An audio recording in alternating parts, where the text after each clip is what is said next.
Mamulit lang tayo ng mga basura sa ano, mga bukas na. Pwede pa naman kainin niya. Ano pangalan mo? Ano naman yan? Ako po si Joey De Guzman.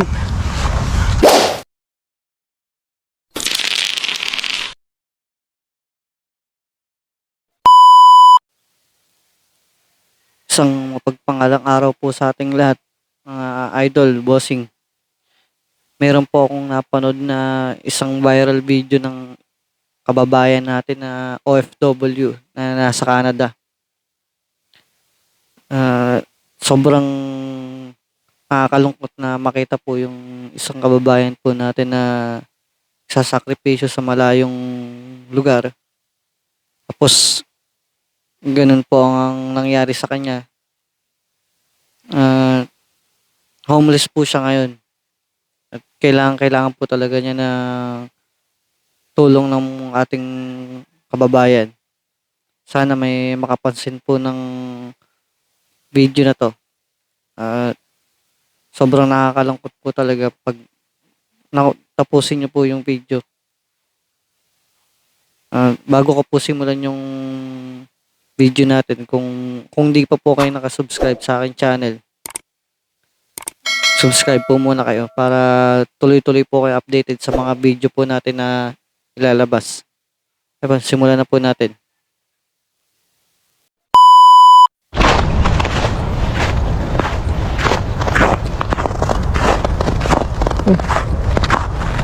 Pilipino ba?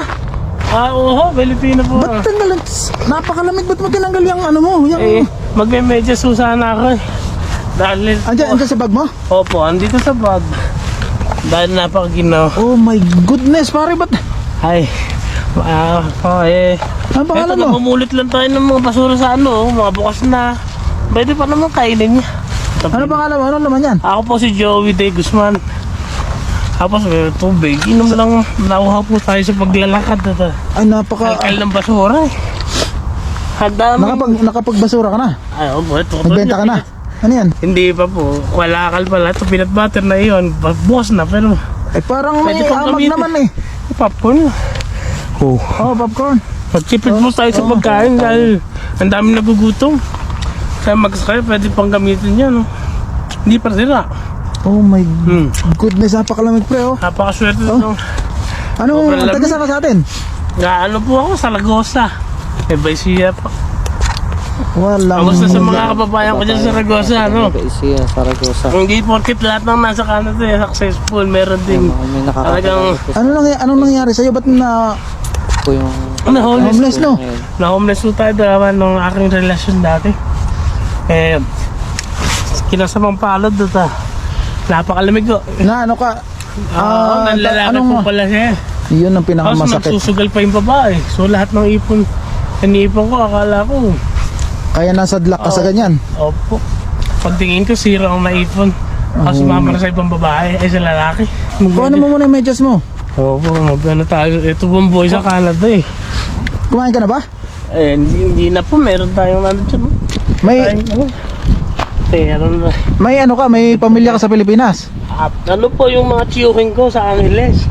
Pampanga. O dito sa ano, dito sa Ay, wala po sa Calgary. saan ka nung galing ka sa Pilipinas? Ano yung ilang taon ka na rito? 17 years na. 17 years ka na Oo. tapos Na talagang pag minalas kahit gano'n tagal. ilang taon ka na homeless? Mag-medyas ka muna. Ang lamig, napakalamig, kita mo yung paligid Kasi- natin, oh. Ano na po tayo, mga 6 months ng homeless. Okay lang naka-record ha. Sige po, mag-record ta para mag-inspire tayo ng mga tao dyan. So, tignan nyo ako. Ay anong year ka nagpunta rito? Tumuloy po tayo ng 2000, not mistaken, 2005 or 2006. Oh, saan ka bumagsak simula nung dumating ka sa Pilipinas, ang lugar dito sa Canada? Ano lang po, Calgary talaga lang. Sa Calgary talaga. Opo. Tapos yung asawa mo, Ay, nakasama mo pa rito. Oh, nakasama ko rin po siya. Pero lumipat na ng Vancouver kasi yung may mahal na asawa ng puti. Yan ang yan May ang asawa naman pala yung puti din. yan ang magiging problema ng kapwa natin Pilipino. Gaya mo, depression yan malamang kasi Ay, kakaisip. Lagi akong gabi-gabi naiiyak bago matulog. Hindi ako makatulog, ikot ako na ikot. Gusto ko na magpakamatay minsan eh. Ay, huwag mong ano yun, huwag mong Buti wala kami naging anak. iisipin yun. Ay, wala kayong anak, hindi kayo nag-anak. Oo. Pero yung bago ka naging homeless, saan ka nagtatrabaho? Ay, doon sa ano po tayo, nursing home. Nurse po tayo sa Pinas, mga. Pag talaga yung malas eh, dumating kahit titibagin ang matitibay ng mga ano. Kaya nga, hindi, Yung makita walang matibay na lalaki pagka yung mahal na mahal mo yung asawa mo, Yan, yung ano mo, maloko sa- walang matibay dyan. Opo. Basta puso ang pinag-usapan, walang matibay na lalaki dyan. May plano ka ba na ano, na lumabas sa lugar na ito? May pangarap ko pa makalabas na sana ako by February kung matuloy yung student loan. Mag-arap Oh, okay, yung maganda yun, maganda. Tapos mag-attend ako ng mag-counseling ako sa mga depression na mga tao Oo. na transition to homeless ba. Kaya huwag ko tayo magpatalo sa problema. Kaya lang sa akin wala. Nagdire-diretso ako sa ano eh, sa bottom. Kaya nga hindi mo na rin naisip yung tamang way, di ba? Ay hindi na rin. Yung magulang ko hindi nga alam homeless ang anak niya rito. Ayun, Nandun sila sa ano, napakasakit. Vancouver. Hindi ko rin masabi kasi problema ko na ito eh. Kaya lang, nakakahiya talaga. Ang lamig pre, ang lamig. Oo nga po talaga kami nasanay na. Mga dry balat. 6 months ka na nandito. Pero sana, yung mga plano mo, pag sa tingin mo talagang tama at makakatulong sa'yo, why not go for it? Gawin po, yun nga. Hindi ko susubukan. Palagi ko lang isipin o ano. Basta yung positive tayo. Gawain din. Alam mo ng bag mo? Walang ano dyan? Ano yung mga ano lang yan. Mga paso-baso. Yung mga may mga ano ka dyan, may mga papeles. Ay, opo. Huwag mong iwawala yung mga papeles mo, yan ang pinaka-importante sa lahat. Oo nga po. May medyas ka pala. Mag-ano tayo, bonnet kasi. Masyadong sila ng ano. Minsan na hypothermia, namamatay rito sa Calgary, mga kababayan. Sobrang lamig, nakakatulog. Yung tibok na puso tumitigil, tsaka ano, Oo. hindi na sila nagigising, pinapa-ambulance na. Ito guys, yan yung paligid natin ngayon. Tapos Pero dito homeless mga Ayan, kababayan, dito. ang homeless alam pinipiling lugar. kaya nga. Pero naglalakad-lakad ka. Naglakad-lakad ka dito. Opo, kung sa basurahan, makakakal na pagkain, ano eh. Pwedeng ano, pag may cellphone, binabalik ko naman. Sinusurrender ko sa City Hall. May train. Kaya bahala na sila makipag-ugnayan doon. Oo. Kaya ako po maagat gabi, napaka-isip ng isip, iyak. Dito, iyak doon, malamig pa ang panahon. Sa ibang bansa ka pa. Sa Pinas, okay na eh. Oo. Banyagang bansa ka Oo. homeless na ka pa. Tara, kain muna tayo, no? Ayun, Kain muna tayo ng mainit-init para mabawasan yung may trangkaso pa matindi, tayo. lamig na lamig ka, kaya namimilipit ka. Nga po, kanina po. Ay. Kaya dalawa ganyan eh. Ito, ang mahirap. Ito ang pinakamahirap na yung makikita mo yung kababayan mo Ay, na nandito sa lugar na talagang nakikipagpatintero sa alam mo yun. Yan, saka...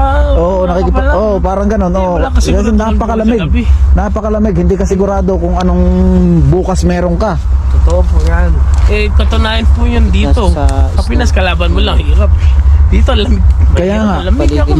yung weather ang kalaban mo talaga dito, lalo pagka ganyan, oh. Okay lang naka-record, ha? Hindi Okay po lang. record nyo na hindi porket nasa ibang bansa kita, tayo hindi na tayo Ano yan, tatamaan pinulot ng mo? COVID. Itapon mo na yan, da. Sigarilyo, mamulot tayo na. Itapon mo na yan, Paano? sus. Tara. Pambili. Yan guys, kakain muna tayo. Kain po muna tayo mga Para mabawasan naman yung sobrang lamig ng nararamdaman natin. Opo, Yun. Sige, kakain tayo. Salamat. Okay.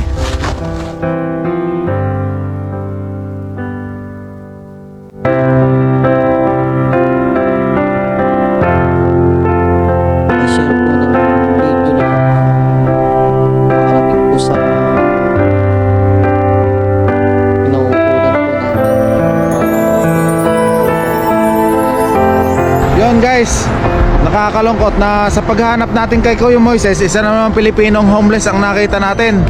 Pero sabi niya 6 months pa lang siyang homeless, kaya malaki pa ang chance na maisalba natin siya. Sana matulungan natin siya, yun lang. Thank you.